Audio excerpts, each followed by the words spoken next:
In a previous video, I shared two scientific miracles that act as objective proof that the Quran is the word of God, that Islam is the final religion. In this video, I'm going to share another five. But the reason why we call them scientific miracles is because there's absolutely no way that any human 1400 years ago could have known the things that I'm about to share without it being revealed to them by God. In the Quran, Allah tells us that clouds aren't actually light, they're heavy, and He uses them to transport rain to barren land. Imagine making that claim 1400 years ago, that we're meant to look up to the sky and believe that clouds are actually heavy. I know that most people, even today, believe that clouds are weightless, right? They look fluffy and light. But it's modern science that affirmed that clouds can contain up to 300 tons of water, which is equivalent in weight to 150 cars stacked on top of each other, or 60 elephants, adult elephants. That's science catching up to what God already told us.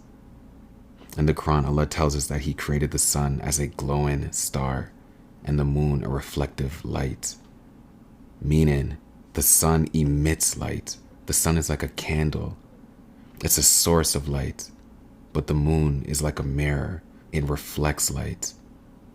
1400 years ago, Arabs in the desert would not be able to make that distinction because it's so specific. And when you look at the moon at night, it looks like a candle. But it's science that confirms this when they realize that the moon has stages, because the moon rotates around the earth. And as it rotates, the sun reflects on it from different angles. That's why we have the new moon versus a full moon versus a quarter moon. But Allah already told us this in the Quran. Number 3, Allah tells us that the sky is a well-guarded canopy, which means like a protective covering, meaning the sky protects the earth. 1400 years ago, and even today, when we look at the sky, the first word that comes to our mind is not protection. It's endless. We think vast. We think beautiful. But it's modern science that confirmed that the atmosphere actually protects the earth from meteors, from harmful rays from the sun, from the freezing, frigid temperature of space, because it takes the heat from the sun and it distributes it evenly. The sky literally protects the earth. And that's science again catching up to what God already told us. In the Quran, Allah tells us that He created everything in pairs, from positive and negative electrons, from X and Y chromosomes, male and female animals, women and men.